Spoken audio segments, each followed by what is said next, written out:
اعوذ باللہ من الشیطان الرجیم بسم اللہ الرحمن الرحیم رب اشرح لی صدری ویسر لی امری واحلل عقدۃ من لسانی یفقہوا قولی۔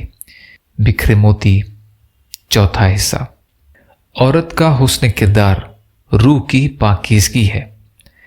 ہر انسان کی خواہش ہوتی ہے کہ وہ ہمیشہ تندرست رہے، اسی طرح خواتین بھی تندرست رہنا چاہتی ہیں، مگر خواتین میں ایک اور بھی جذبہ ہوتا ہے اور وہ ہے خوبصورتی بڑھانے اور شرنگار کرنے کا۔ یہ دونوں جذبے ہمارے جسم سے تعلق رکھتے ہیں، یعنی تندرست رہنے اور خوبصورتی بڑھانے کا جذبہ۔ مگر کیا کبھی آپ نے یہ بھی سوچا ہے کہ اپنی روح کی بالیدگی، روح کی صحت اور روح کے حسن کے لیے آپ کیا کرتے ہیں؟ عموماً دیکھا گیا ہے کہ انسان اچھی غذا استعمال کرتا ہے، ورزش کرتا ہے، خوبصورتی بڑھانے والی مصنوعات کا استعمال کرتا ہے۔ یہ ساری چیزیں آپ کے جسم کو تندرست اور خوبصورت بناتی ہیں۔ اس سے جسمانی اعضاء بہتر طور پر کام انجام دیتے ہیں۔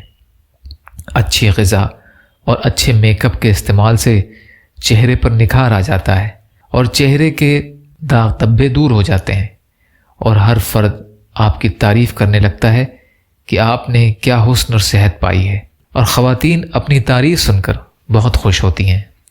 خواتین کو اگر ہفت اقلیم بھی مل جائے تو انہیں بھی وہ خوشی نہیں ہوتی جو کسی دوسرے سے اپنے حسن اور صحت کی تعریف سن کر ہوتی ہے۔ کہنے کا مطلب یہ ہے کہ حسن و صحت سے روح کا گہرا تعلق ہے۔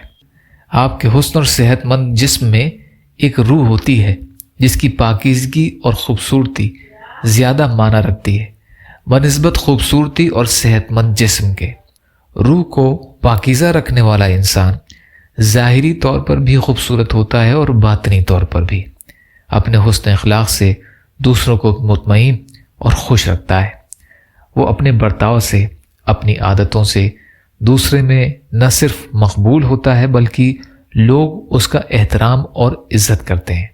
عموماً ایسے لوگوں میں یہ بھی دیکھا گیا ہے کہ وہ بڑی سے بڑی مشکلوں میں ہونے کے باوجود اپنی زندگی معمول کے مطابق گزارتے ہیں اور کسی کو احساس تک نہیں ہونے دیتے کہ انہیں کسی بات کی تکلیف ہے، چاہے انہیں کوئی بڑی بیماری ہو، مالی تنگی کا سامنا ہو یا کسی اور بات کی پریشانی ہو۔ وہ بالکل اپنا کام اسی انداز میں انجام دیتے ہیں جس طرح وہ اپنی صحت مند زندگی میں انجام دیا کرتے تھے۔ روح کی پاکیزگی رکھنے والے اپنا کام خود کرتے ہیں، ہر وقت خوش و خرم نظر آتے ہیں، کسی میک اپ کے بغیر ان کا حسن پر نور ہوتا ہے، پیشانی چمکتی ہے۔ ایسا کیوں ہوتا ہے؟ کبھی غور کیا ہے آپ نے؟ اس موضوع کا باقی حصہ انشاءاللہ کل کی ریکارڈنگ میں۔ یا اللہ ہم سب کو کہنے سننے سے زیادہ عمل کی توفیق عطا فرما۔ سبحان ربک رب العزت عما یصفون والسلام علی المرسلین والحمد للہ رب العالمین برحمتک یا ارحم الراحمین لا الہ الا اللہ محمد رسول اللہ۔